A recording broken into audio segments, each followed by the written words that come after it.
And then the next day, it's snowing. Then the next day, there's snow on the ground. You want to die all over again. But that's okay. But anyway, here's the good news. Spring has sprung. Even though it's still cold, the spring collection has arrived. The Nazi mothership has landed in Hyperborea, and they are bringing the spring collection with them. Go to Fuentes.store. We have brand new t-shirts, hoodies, hats. We have a new Epstein quarter zip. Yeah, we're doubling down. And we're doubling down.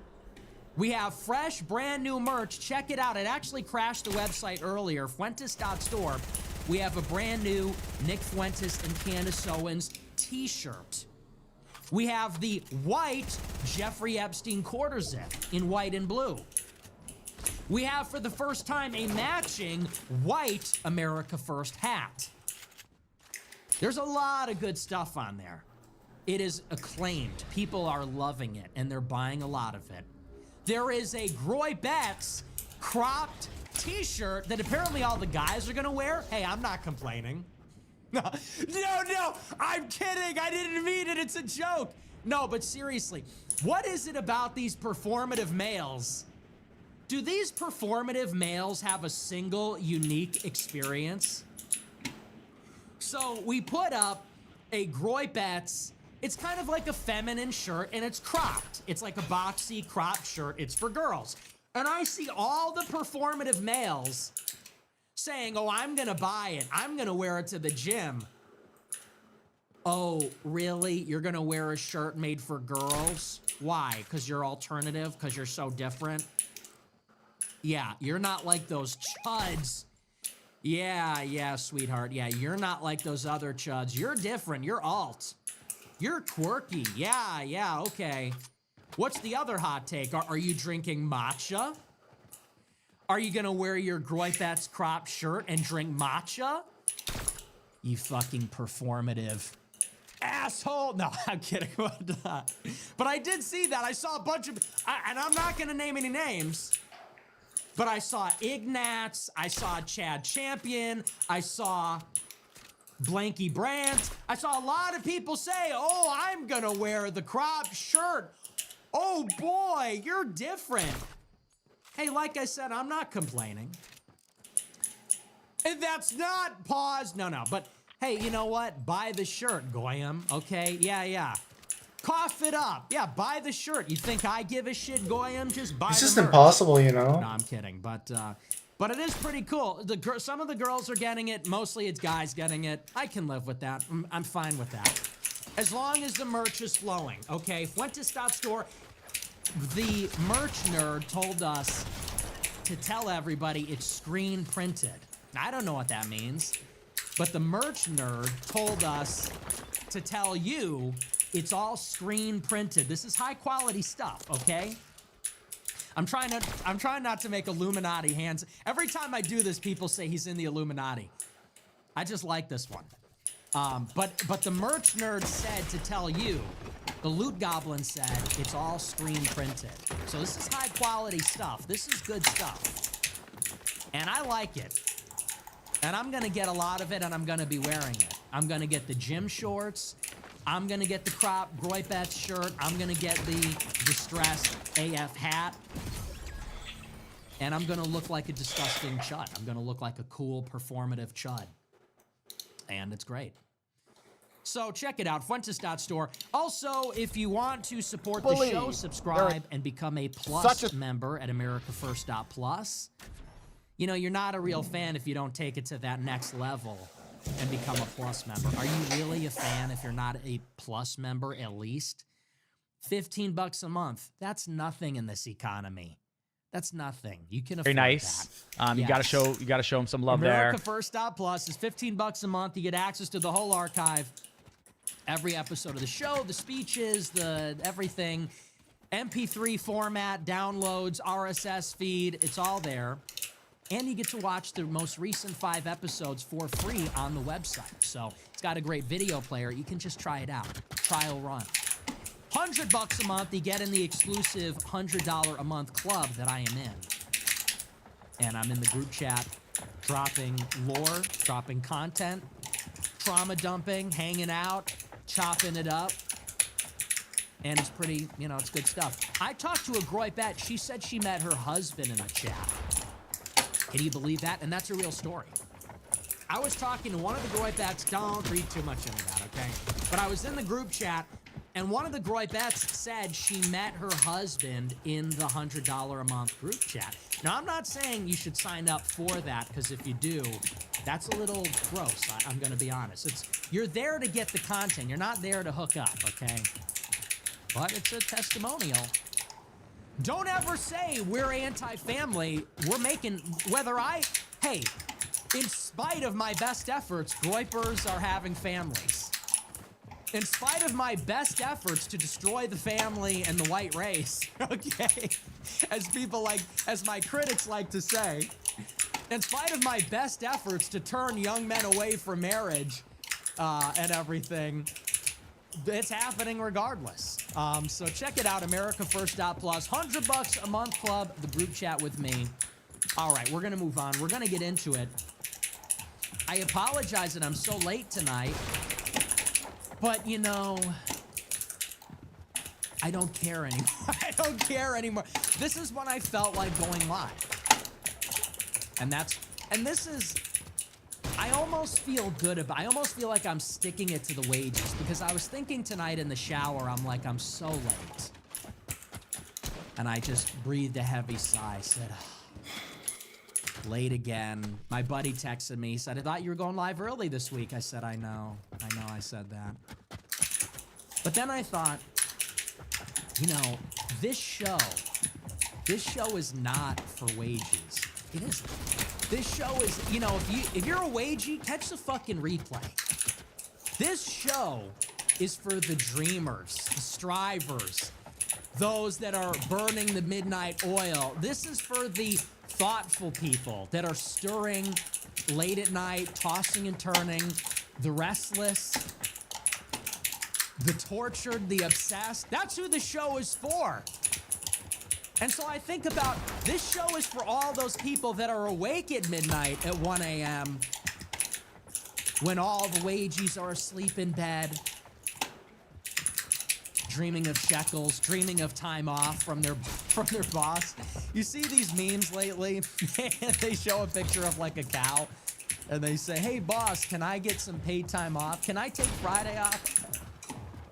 So then I thought, you know what? We're gatekeeping. Doing the show this late, it's a form of gatekeeping. We're wearing the wagies out. Don't worry, guys. The wagies are almost asleep. The show can almost start. I can see they're fading out. They're fading fast. The wagies are almost asleep. We can start the show very soon.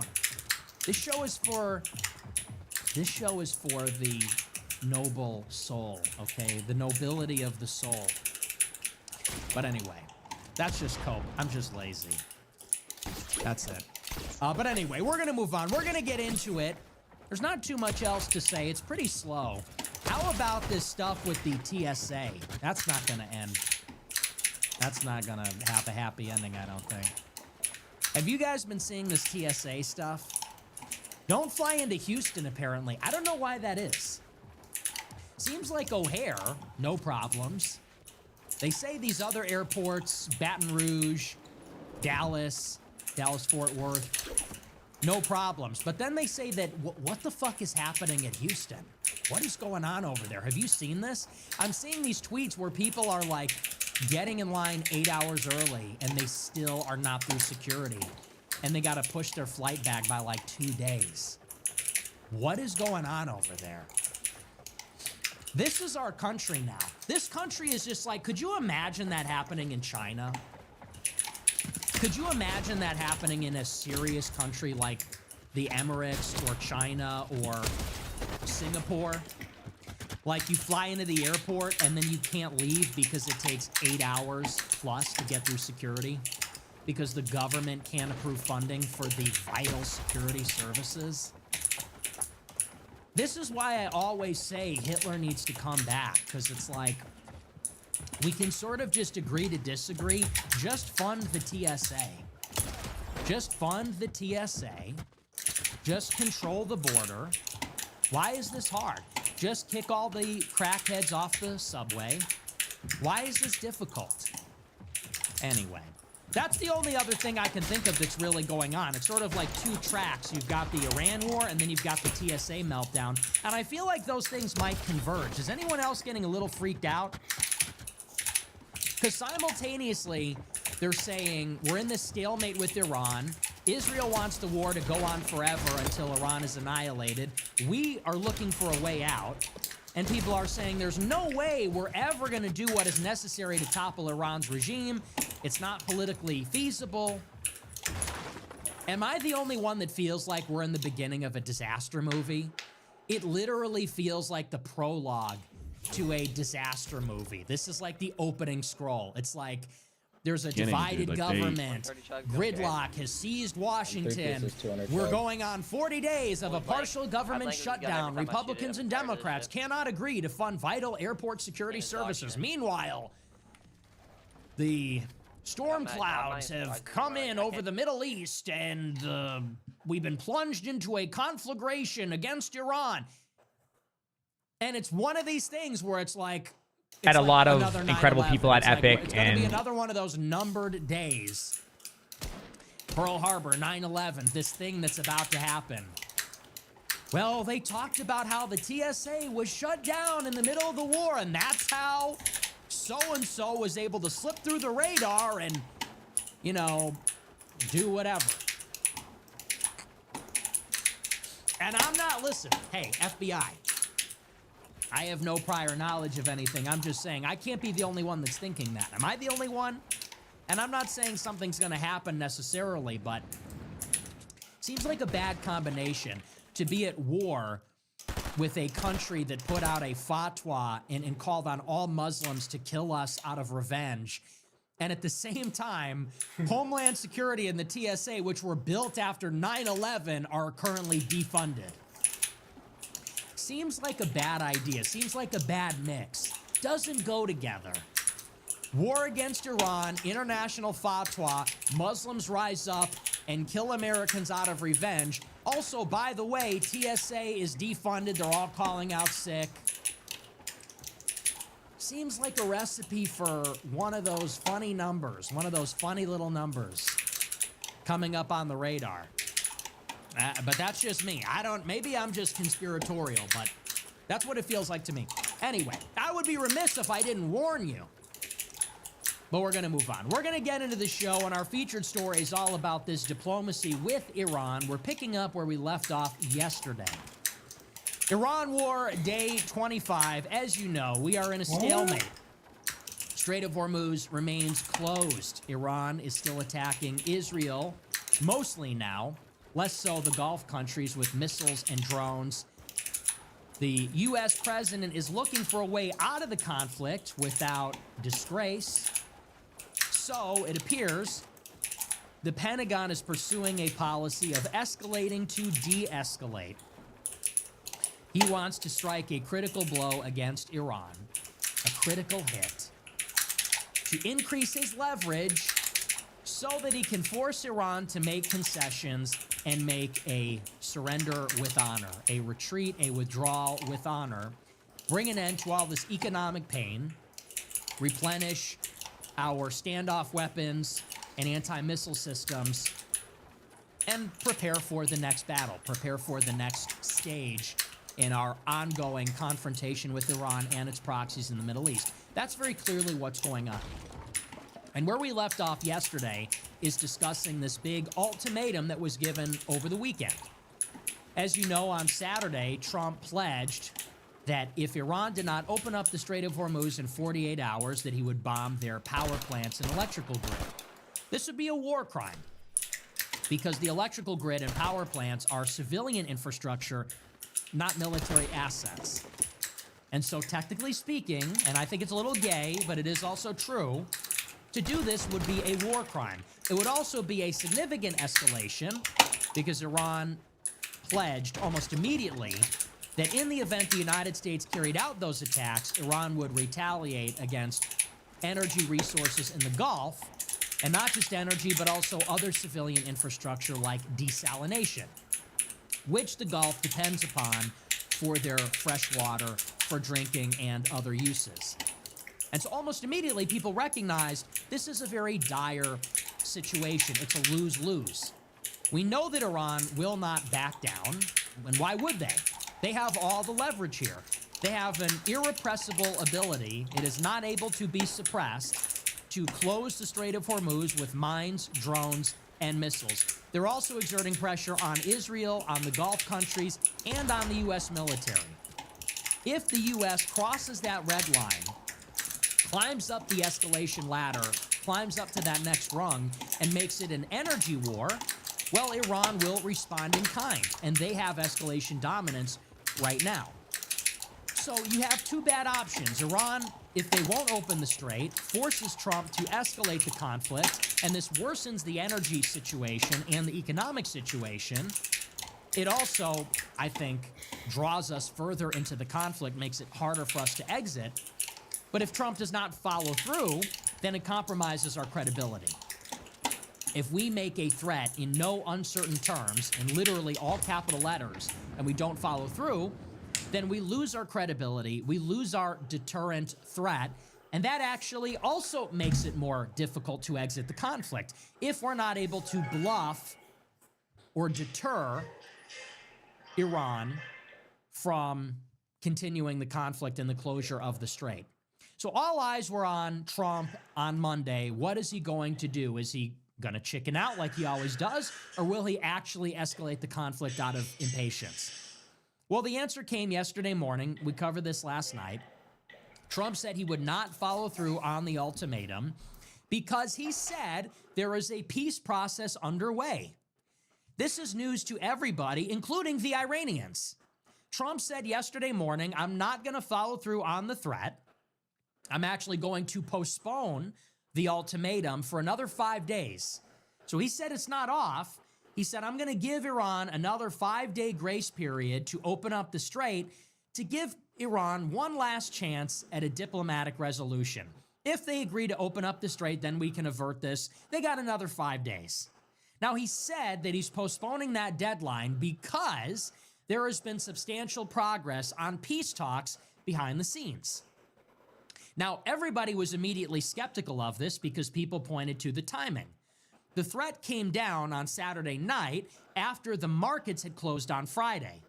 And what that means is that speculators and investors and people on Wall Street were not able to panic. They were not able to panic, sell, or speculate on commodities like oil or agricultural products because the stock market was closed. And so the economic effect of that announcement was subdued because it happened on the weekend. By the time Trump called off the threat on Monday morning, it was just before the markets opened.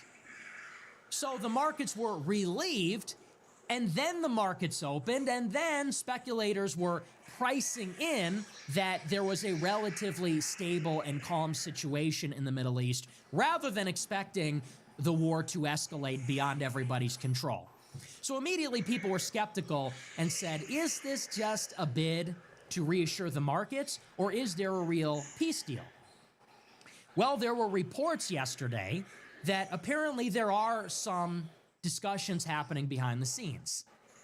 Initially, Iran denied that there were any talks, and their foreign minister came out and said, we are not talking to the United States, we don't want to talk, and we're not opening up the strait. But in a number of papers, they say that on Thursday, there was an effort and an initiative by Turkey, Pakistan, Saudi Arabia, and other countries to bring Iran and the United States together for a bilateral negotiation in either Turkey or Pakistan this week. That was reported yesterday. And that report said that the Iranians were not happy that the existence of the talks was leaked.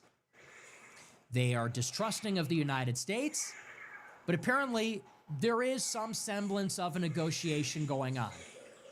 Well, today, there's some news about these talks, and this is really definitive. This proves whether or not the talks are real and whether Trump's ultimatum was truly postponed because he believes in peace, or if he's buying time or reassuring the markets, or both. And the big development from today, we actually now know some of the details of the talks. And there's a couple of things. First of all, we have found out that there is some plan, some half-baked plan, to get Iran and the United States together in a room in the next 48 hours in Pakistan. On Thursday, they're planning for a U.S.-Iran meeting, and apparently they're going to have some negotiation. And that just sounds totally ridiculous. That is absolutely far-fetched. We go from, first of all, we are still bombing Iran all the time. And by the way, we're bombing Iran's nuclear facilities, which is a very big deal. This weekend, we bombed Natanz, we bombed Isfahan, and Iran retaliated by bombing Israel's nuclear facility at Dimona. So the war is still in a very severe state right now. And they say that in 48 hours, there's going to be some grand negotiation. That's number one. Number two, we actually see the U.S. proposal for peace, and this is how you know the whole thing is fake. The U.S. has proffered to Iran, in the middle of all this, a 15-point plan. This is their proposal to end the hostilities. And the 15-point plan says, among other things, 1, Iran cannot enrich uranium on its soil. 2, they have to give up their highly enriched uranium to the United States. 3, they have to destroy their nuclear complex at Natanz, Isfahan, and Fordo.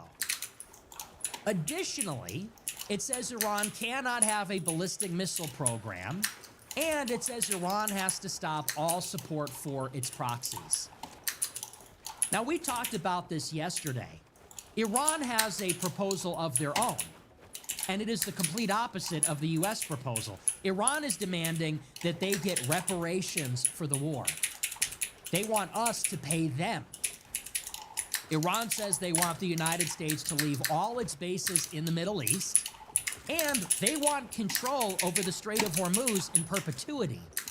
They want to charge a toll on all the shipping and all the vessels that cross through the strait, and they're already doing that. They effectively already have that, and they want that to be the new normal. They want to collect a tax, just like Egypt does in the Suez, just like Panama does in the Panama Canal. So they could not be further apart from each other. And this is a story about the negotiations. This is from the Wall Street Journal. It says, quote, mediators from Turkey, Egypt, and Pakistan are pushing to have a meeting arranged between the U.S. and Iranian officials in the next 48 hours, but both sides remain far apart. Iranian officials initially said they would be open for talks, but haven't given formal approval to a meeting in Islamabad. Speaking to reporters on Tuesday, President Trump said Iran's leadership was under pressure to negotiate. He said Iran recently agreed not to have a nuclear weapon, although Iran has already made that its public position for some time. Meanwhile, Iranian officials told the mediators that they remain highly suspicious of the United States, and media leaks of the talks have angered Iran. The U.S. has sent Iran a 15-point plan to end the war, which centers largely around previous Trump administration demands of Tehran. The document sent through intermediaries calls on Iran to dismantle its 3 main nuclear sites, end enrichment on their soil, suspend ballistic missile work, curb support for proxies, and fully reopen the Strait of Hormuz. In return, Iran would have nuclear-related sanctions lifted, and the U.S. would assist while monitoring the country's civilian nuclear program. The plan broadly reflects the U.S. proposal discussed with Iran before the war started on February 28th, when President Trump accused Tehran of not negotiating in good faith. Iran's new leadership says it now has higher demands of Washington, such as seeking reparations after weeks of attacks. So taking all of this together, we now know for a fact what is happening. It's all fake, okay? If you hear anything about diplomacy, peace talks, negotiations, it is all a ruse. And it is a calculated, deliberate deception, which is part of the war. And I said this yesterday, and I said this last week. We have to see whether Iran will make a deal, what their willingness is, what the U.S. proposal is. Now that we know the details, this tells us that the United States is not serious about peace. And all you need to look at, again, is the timeline, the history. So last year, Netanyahu comes to the White House asking Trump to bomb Iran. This is the express purpose of his first 2 visits. Netanyahu comes to Trump. He's the first foreign leader to visit the White House in the first week of February in 25, and says he wants Trump to bomb Iran.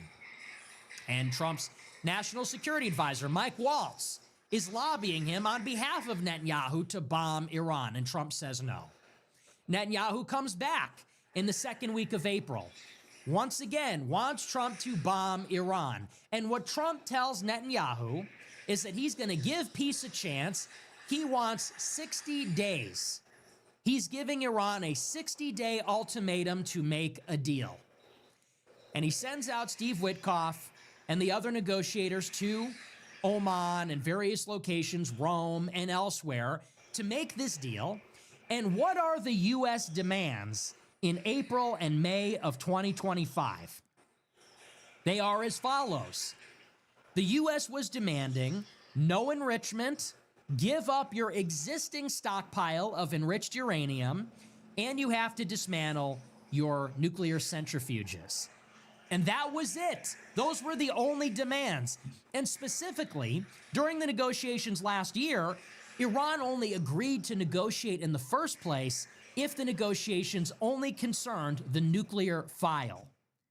And what I mean by that is Israel wanted a deal on proxies, missiles, and the nuclear program. 3 separate issues. Israel's pushing the United States, if they make a deal, to restrict Iran's support for its regional proxies like Hezbollah, the Houthis, the PMF, Hamas, also their ballistic missile program, the range and number of its missiles, and lastly, but most importantly, its nuclear program. Well, Iran wouldn't even agree to meet unless the first 2 were off the table. Iran says, we're just not entertaining that. We're not open to negotiating. It is our sovereign right to support militant groups in the region and our allies.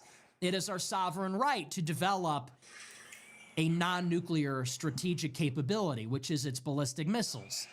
They said, but we will entertain a negotiation on the nuclear file and that file alone. And so that was a negotiation last year, and we couldn't reach a deal. Because fundamentally, Iran will never agree to no enrichment. They might agree to diluting their stockpile. They might agree to giving it to a third party. And they might agree to restrictions on the enrichment of uranium. But they're never giving up the technology, they're never giving up the infrastructure, and they're never giving up what they call the pride and the right of their nation, which is to have a native nuclear program, the ability to enrich uranium. That was the impasse. So in a word, it was an issue within an issue. They didn't want to talk about the other 2 things, only nuclear. And within nuclear, the sticking point was they want to keep enrichment. When the 60 days expired, there was no deal. Israel made their move. The United States joined. And what seemed to be the case is that that entire round of negotiations was just a big trick. And Trump even said that. Trump said he knew Israel was preparing an attack. If you're a guy, the United States was using those 60 days to get into position for that attack. So you got a couple of things going on here, which is one, when we negotiate with Iran last year, we only are concerned about enrichment capability. And 2, there's this pattern of us or Israel using us to use negotiations as a trick to get Iran to lower its guard, to buy time. This is cover for us to assemble a strike package, to assemble the force posture necessary to be able to hit Iran in the Middle East. And then, of course, all of this repeated last month. In January, there were these huge protests in Iran, and that followed a visit by Netanyahu to the Mar-a-Lago Winter White House in late December.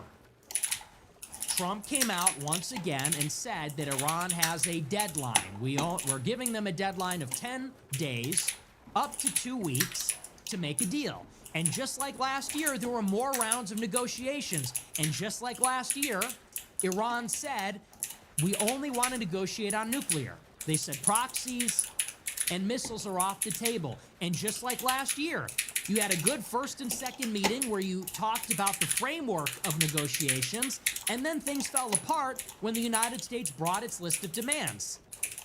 And just like last year, the same sticking point was enrichment. Just a week before the conflict broke out, Steve Witkoff and Jared Kushner, they went to Switzerland, they met with their Iranian counterparts, and they said, look, here's the deal. You're going to give up enrichment, give us your enriched uranium. You cannot, it never sunsets, this is permanent, or else we're going to war. That was, I believe, days before the war started. Well, now the war has started. And just like last year, all along, while these negotiations were happening, the United States was moving 60% of its Air Force to the Middle East, moving 2 carrier strike groups to the Middle East, moving its troops out of the bases where they would be targeted by Iranian missiles, and moving THAAD systems and Patriot missile batteries into place to defend the Gulf, U.S. military installations in Israel. So history repeats itself. Well, here we are now in what you could say is credibly the third round, the third stage of negotiations. And Trump says there's these intermediaries. It's Egypt, Pakistan, and Turkey. They're working on our behalf. They're trying to get Iran to the table. And we have a framework, and here's our 15-point plan. So if history is our guide, what is going to happen next? Well, what happened last year and what happened a month ago is that we were never serious about peace because we're not going to come off of our red line. They're not going to, we're not going to, so it's pointless, and we know that, and they know that, so it's a dance. It's a charade. It's a trick. If history is our guide, then all of that is nonsense. And not only is it a trick, not only are they not serious about an agreement, but it's also probably giving them cover to escalate militarily, just like it was last year, just like it was last month. And we'll talk about what that is. We actually talked about it last night as well. But how do we know definitively? We know because of the substance of the proffer, the substance of the U.S. proposal. So if last year our demands were only a few nuclear things, and if last month our only demands were a few nuclear things, why now are we asking for everything? Now our 15-point plan says no missiles, no proxies, no nukes. In other words, like I said, it's a worse deal for Iran. We're asking for more, not less. We asked for only a nuclear concession both other times. Now we're asking for concessions on nukes, proxies, and missiles. Now, if Iran were on the ropes and they were looking for an exit, maybe that would make sense. In other words, if the war increased our leverage, then we could ask for more. Arguably, if the war increased our leverage, maybe we could get them to agree to what we were already asking for. But you would only be able to ask for more than you were originally asking for if the war in some way increased your leverage. But that didn't happen. The opposite has happened. The war has only increased Iran's leverage because Iran has demonstrated it is able, one, to keep its regime intact. They have suppressed all protests. There is no factionalism or division within the regime. The leadership has survived and are carrying out the struggle, and they are still able to launch drone and missile attacks against the Strait, against the Gulf, against the GCC, Israel, U.S. bases. And so actually, it is the United States that is looking for an exit. It is the United States economy which will collapse. Our economic growth is all being driven by data centers right now. And the data center demand is being driven by the AI bubble. It's all this compute that OpenAI and Anthropic. So when you look at economic growth and job creation, in the past year and a half, it's pretty bleak. It's all coming from AI, and it's all coming from data centers. And AI and data centers run on energy. Energy is getting very expensive. And it will be very expensive for a long time. And it will keep going up. as long as energy supply is constrained by the closure of the Strait of Hormuz. So we are actually the ones that are looking for a quick exit. They have the leverage, not us. And they certainly have more leverage now than they did 3.5 weeks ago, 4 weeks ago. So if they have more leverage and we have less, then why are we asking for more? If we couldn't get an agreement on nuclear before the war started, or a year ago, why would we now get an agreement on nuclear and proxies and missiles when Iran controls the global energy supply and then therefore the global economy? Well, the answer is we can't. And what's more, to even suggest that that is what we are demanding is an insult. We are coming to the Iranians and we're basically begging them to end the fighting, and we're telling them, but to end the fighting, you need to agree to everything that we want. They already don't trust us because we pulled the rug on them both other times we tried to negotiate, and they hold all the cards. Why would they fight this hard to then give up everything that they got into this situation for in the first place? Which is their sovereignty, which is deeply connected to their strategic capabilities. They're not going to. So it's not serious. They're not going to get a serious meeting together in Pakistan, and they're not going to seriously consider this 15-point plan. I could probably be like, bro. So this isn't happening. And the Iranian regime is saying, maybe there's something else happening in private with other representatives, but the parliamentary speaker, the foreign minister, the generals of the IRGC, they're all saying the same thing, which is we control the strait, and we're never giving it up. And we have centrifuges, and we're never giving that up. And basically, it's a new status quo. So what we can determine from this is that, why are we doing all this? What is the purpose of talking about peace talks? Well, this just verifies that this is a ruse to trick the markets and Iran. Why does Trump say they made a deal, they've agreed to give up nuclear weapons, and they want to talk, and they want to make a deal more than anyone thinks? It's a trick because there's trading going on right now, and they don't want the price of oil to keep going up. So during trading hours, during the weekdays, Trump says everything's fine, we're going to make a peace agreement. Then on the weekends, that's when he makes his move. That's when the war started. That's when he bombed Karg Island. That is when he made his announcements about this 48-hour ultimatum. And the reason that he deferred the deadline of the ultimatum 5 days is because that is when he's planning to make his next move. So on Thursday, when these negotiations don't happen or they're not satisfactory, that gives him the window on Friday to either say, oh, the talks are going well, they have another week. Or the talks failed, now we're going to escalate. Too easy. Too easy, and I think maybe the timeline is not this weekend, but the following weekend. I think that maybe on Friday, Trump says we're going to give Iran another week because the talks are going so well and we want to make a deal.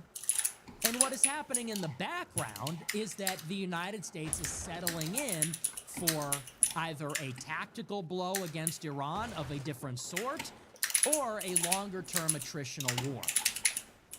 And all you have to do is follow the logistics.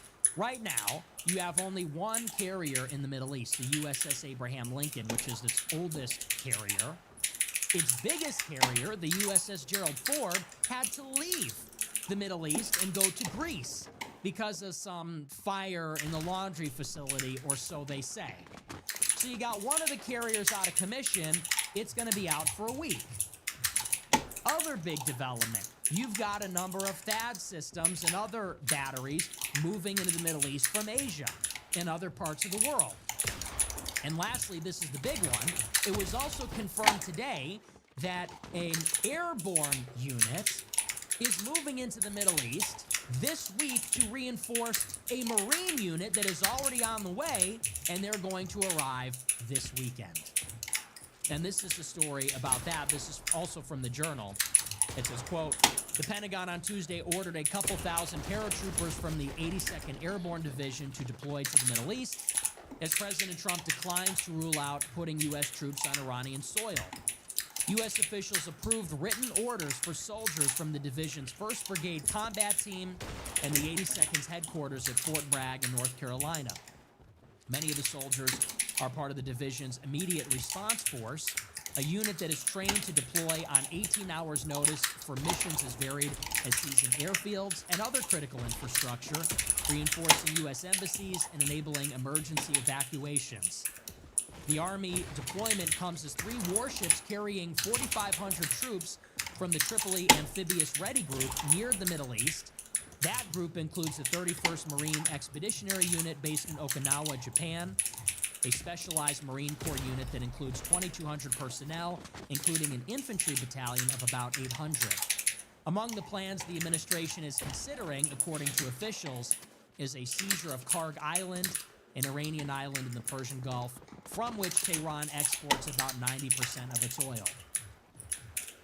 So it seems that everything is moving into place where they're sending 4,500 Marines, 3,000 airborne soldiers, and they're going to try to take an island. And it's one of two things. They're either going to take an island in the Straits. Why would they take an island in the Straits? Because right now, they can't move their destroyers into the Persian Gulf or the Strait. The destroyers are too big and too slow. They're going to get targeted with drones. So they can't move their destroyers in. They need some kind of a platform in the Strait of Hormuz. So maybe an island. Trump is talking about opening the Strait of Hormuz through military force. Apparently, the Royal Navy from the UK wants to get involved. France is considering getting involved. Maybe because of the effects on European energy. Maybe because they saw Qatar, which produces 20% of the world's LNG, maybe they saw Qatar get hit in the energy war. And Europe knows that if it escalates into an energy war, they're going to face some severe energy shortages or very expensive energy.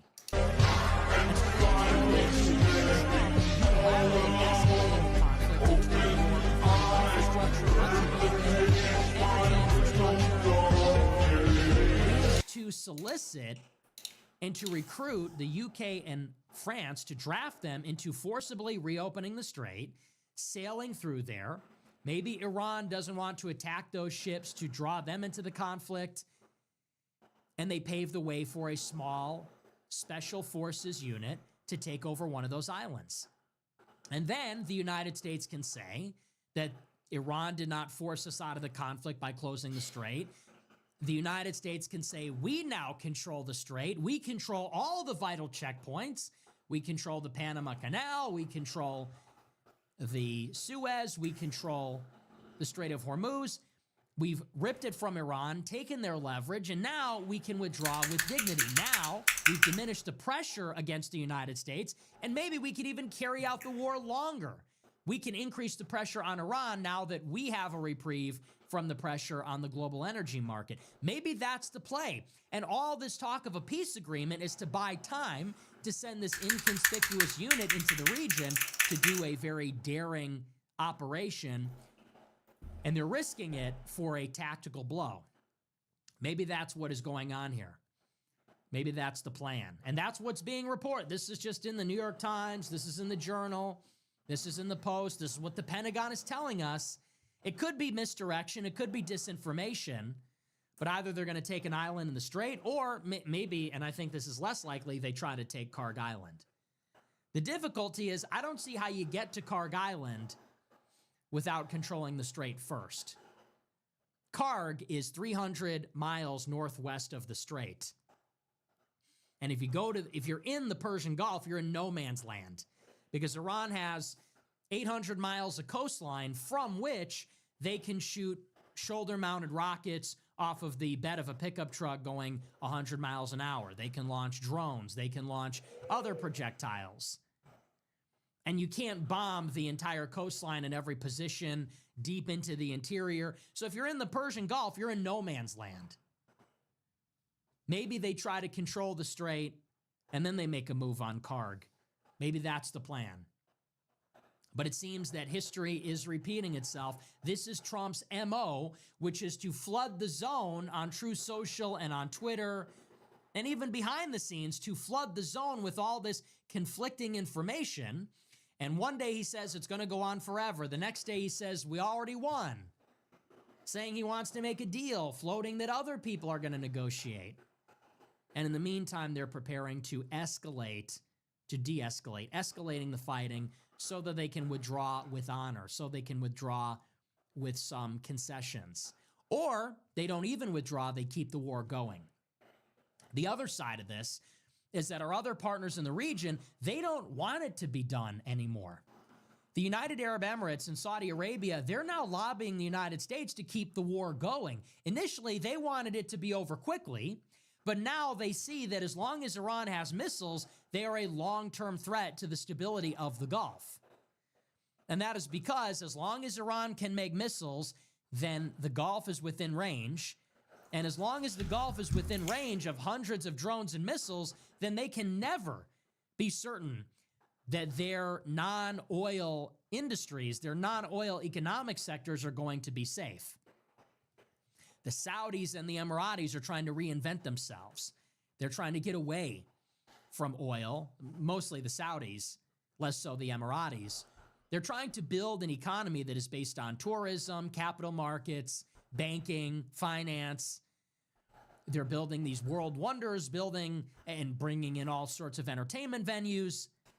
This is why they're courting comedians and the WWE and F1 racing and all these different things. And so when Iran is bombing Dubai's airports and hotels and shopping malls and telling entire swaths of the city to evacuate, this is a threat to the long-term viability of the Emirates as a state and Saudi Arabia as a state.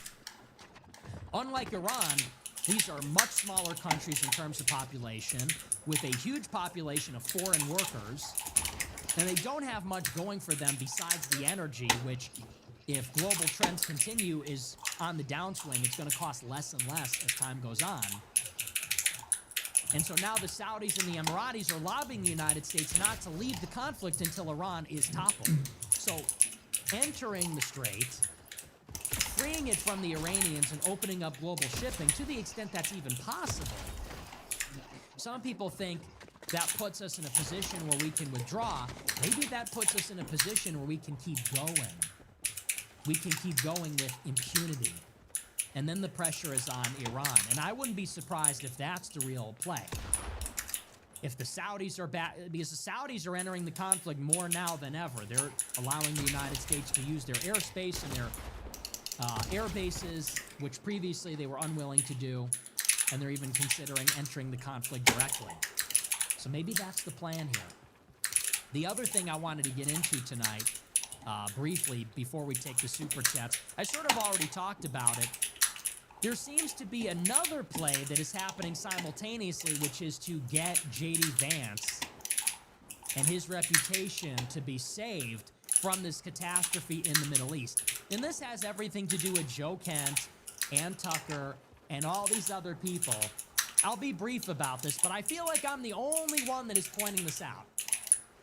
So there is a brand new report today from CNN and the New York Post, and they're saying that an Iranian source claims Iran wants J.D. Vance to be the negotiator.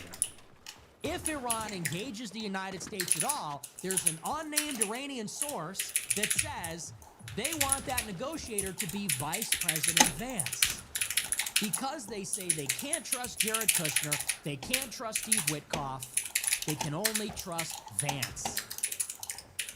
And this is a very strange story. Where is this coming from? Steve Witkoff has a personal relationship with the foreign minister of Iran. And what's more, Steve Witkoff has business interests in Qatar, which does a lot of business with Iran. It was a source of a big diplomatic row 6 or 7 years ago, because Qatar was still doing business with Iran, because Qatar is a mediator between Israel and Hamas, between Iran and the United States. And Witkoff has a lot of business interests there, as does the Trump family. So why all of a sudden, this wasn't a request last year, it wasn't a request a month ago. Now all of a sudden the Iranians say, we'll only talk to Vance. This is that story from the New York Post. It says, quote, Vice President J.D. Vance is quietly emerging as a key player in potential Iran talks as Tehran signals it wants to deal directly with him, say sources familiar with discussions. But the White House insists only President Trump gets to decide who negotiates for the United States. The behind-the-scenes insight positions Vance, long seen as a skeptic of foreign military entanglements, as a possible lead negotiator, reflecting both his growing clout inside the administration, so clouded up, and a belief among Iranian officials that he represents a different kind of American interlocutor. While Vance would reportedly be Iran's pick for preferred negotiator, White House Press Secretary Caroline Leavitt told the Post that it's Trump's decision, not Tehran's.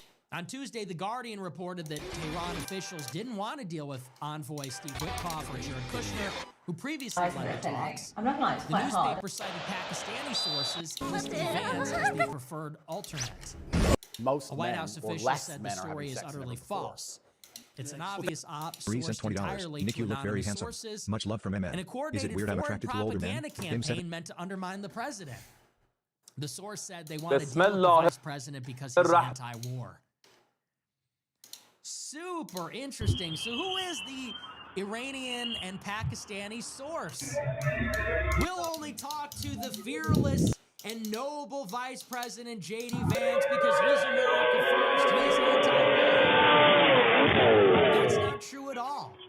First of all, that's not true. That's not true. J.D. Vance went to a restrainer think tank in 2024 and said, I'm all for America first, but we need to bomb Iran. So that's not even true. The New York Post and CNN are reporting that unnamed Pakistani and Iranian officials are telling us that Iran will only negotiate with Vance because he's anti-war. We can trust him. We could trust him. He's not a neocon. He's not with Netanyahu. He's not a nation builder. Really? Because J.D. Vance went to the restrainer think tank called the Quincy Institute, funded by Soros and the Koch brothers. It's an anti-war think tank named after John Quincy Adams, I believe. And this is a think tank where their ideology is foreign policy restraint. And Vance went there and told them, I'm all in favor of America first. We should stop funding Ukraine, he said, but Israel's different than material to bomb Iran. Then, months later in July at the convention, as you know, the first interview he gave after getting the vice presidential nomination, he told Sean Hannity, we got to bomb Iran and we got to bomb them really hard. And then this past month, all the sources from inside the White House have said that Vance was in favor of bombing Iran. He didn't express any disagreement. They said every cabinet member was in favor of bombing Iran, and Vance more so than others. They said Vance said, if you hit Iran, you got to bomb them really hard. So that's not true. That's not even true. And you think the Iranians don't know that? You think they're not paying attention? You don't think they read the papers? Who's Vance's chief of staff? Jacob Reese's, who is a Zionist Jew. And look him up. Look him up. Look up Vance's chief of staff. This is how they write about Vance's chief of staff. They say that his entire staff is all tall, Aryan, good-looking white guys. And then there's one short Jew among the group, and that's the chief of staff. And that guy has been quietly reassuring people behind the scenes Vance is Team Israel. Because people are getting nervous. You know, after Tucker interviewed me, and Tucker's son Buckley works for Vance, a lot of people started questioning whether Vance was anti-Israel. A lot of the Jews did. Edward Lutvak, who's a friend of Bronze Age pervert and a member of the Israel security forces, he said Vance needs to reassure us that he's on our side. So I don't think that the Iranians believe Vance is anti-war. I don't think the Iranians believe that he's some kind of based anti-Israel patriot. But for some reason, people want us to think that they do. When you see a planted story, Don't react to it on its face. This is a lesson in media literacy. This is why media market literacy is so important. So important, you guys. So true. This is why media market literacy is so important. If you read in the New York Post that the Iranians want to negotiate with Vance because he's anti-war, how does that make you feel? First, without any judgment, how does that make you feel? You might say, oh, maybe